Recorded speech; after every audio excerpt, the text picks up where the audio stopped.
Salut mes bien-aimés, je viens vous partager le parcours de Joyce Meyer, l'extrême douloureux parcours de, du pasteur Joyce Meyer. On va l'écouter, regardez vous-même et écoutez. Joyce Meyer, prédicatrice et auteure renommée et respectée par des millions de personnes, a connu une profonde douleur dans sa vie, en particulier durant ses premières années. Sa plus grande tristesse a été de devoir vivre dans une famille dysfonctionnelle et d'être maltraitée par son propre père pendant de nombreuses années. Joyce est née et a grandi dans une famille pleine de conflits. Son père, un vétéran, était non seulement alcoolique, mais aussi un père violent et abusif. Elle a révélé un jour que depuis l'âge de 7 ans jusqu'à l'âge adulte, elle a été maltraitée physiquement et mentalement par son père. Cette douleur a non seulement ruiné l'enfance de Joyce, mais lui a également laissé un profond traumatisme pendant de nombreuses années. Joyce a dit un jour: J'ai grandi en me sentant sans valeur. Je pensais que personne ne m'aimait et que personne ne me voulait. J'ai l'impression d'être toujours coincé dans le noir. Cette douleur l'affecte non seulement psychologiquement, mais laisse également de graves conséquences dans ses relations ultérieures.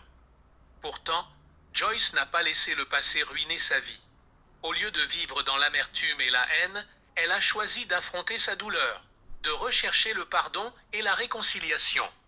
Elle a notamment décidé de pardonner à son père, même si cela demandait beaucoup de courage et de sacrifice.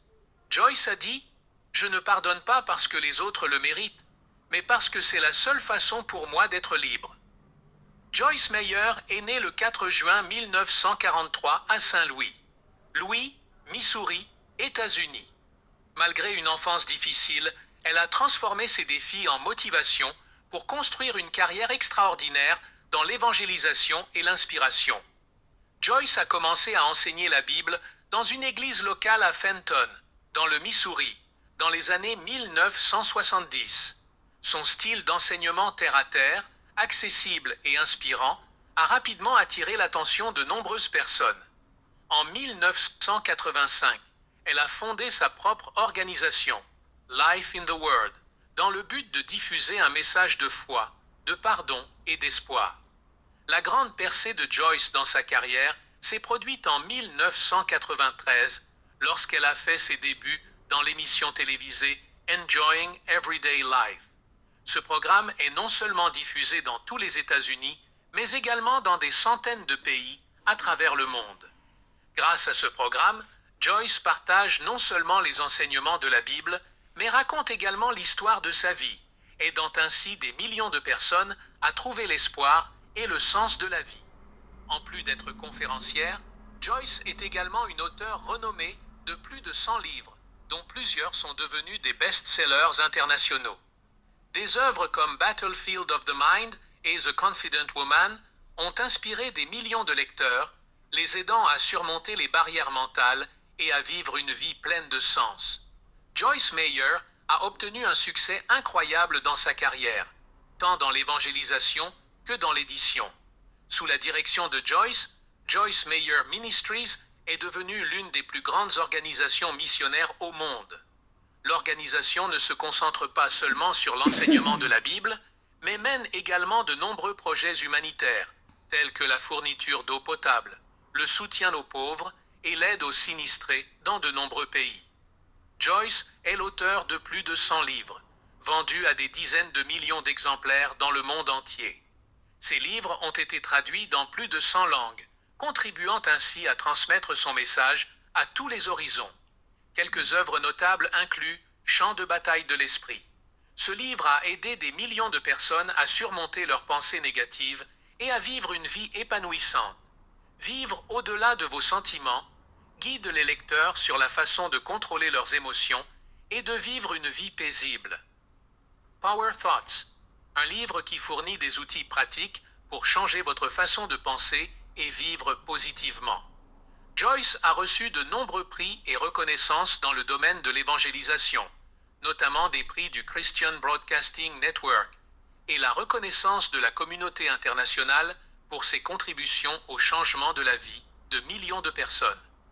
Avec son émission de télévision diffusée dans plus de 100 pays et ses grandes conférences attirant des milliers de participants, Joyce Meyer n'est pas seulement une évangéliste, mais aussi une icône mondiale de l'espoir et de la foi. Joyce Meyer a épousé Dave Meyer en 1967 et leur mariage a fait partie intégrante du parcours de sa vie. Dave n'était pas seulement le partenaire de vie de Joyce, mais aussi son compagnon et son soutien dans tous les aspects de sa vie et de sa carrière. Dave Meyer, un vétéran militaire, a été là pour Joyce à travers tous les hauts et les bas de sa vie. Non seulement il a été un soutien spirituel fort, mais il a également joué un rôle essentiel dans la croissance de Joyce Meyer Ministries. Dave gère les aspects administratifs et stratégiques de l'organisation, permettant à Joyce de se concentrer sur l'enseignement et l'écriture. Joyce mentionnait fréquemment Dave dans ses conférences et ses livres, le décrivant comme un homme patient et attentionné, toujours prêt à se sacrifier pour sa famille. Dave a été la première personne à croire en moi, même quand je ne croyais pas en moi-même, a-t-elle déclaré un jour. Joyce et Dave ont 4 enfants et ils accordent toujours la priorité à la famille. Malgré son travail missionnaire et son écriture très chargée, Joyce essaie toujours de consacrer du temps à sa famille et s'assure que chaque membre se sente aimé et connecté. Joyce Meyer et son mari, Dave Meyer, ont 4 enfants, David, Laura, Sandra et Danny Meyer. Pour Joyce, la famille n'est pas seulement un lieu d'amour, mais aussi une grande source de motivation pour l'aider à surmonter les défis de la vie et de sa carrière. Et bien, mais quand vous écoutez l'histoire et le parcours de Joyce Meyer, vous écoutez une femme qui s'est levée grâce à son mari à former un ministère, inclut toute sa famille. Et voilà ce parcours en commençant l'histoire de son père, évangéliste de profession, missionnaire. Tout cela, tu n'entends pas que Dieu a établi mon mari et gérant du ministère. Eux-mêmes, ils mettent leur mari, leur famille. Maintenant, ils se réfugient dans les bras de ses enfants. Ils se retirent pour aller manger l'argent qu'il a récolté pendant des années, des décennies. Votre français là. Pendant des années. Voilà le parcours fulminant de Joyce Meyer. Je me suis levée, mon père m'a violée, dès qu'on m'a fait ceci, et j'ai quitté de là, j'ai commencé à prêcher dans une église. Tout ça là, tu n'entends même pas que le Saint-Esprit, tout ça là, c'est une étude jusqu'à ce que je suis tombée et l'affaire a commencé à donner. C'est comme ça qu'ils se lèvent eux tous. Bon, je vous laisse à la réflexion. C'était le partage que je voulais vous partager, le parcours de Joyce Meyer, un résumé en quelques minutes. Ceux qui veulent écouter l'histoire tout entière, vous pouvez aller à sa chaîne pour écouter, mais c'est en anglais. Il faut traduire ça en français. Bon, bien aimé, je vous laisse. Au revoir. Ciao, ciao.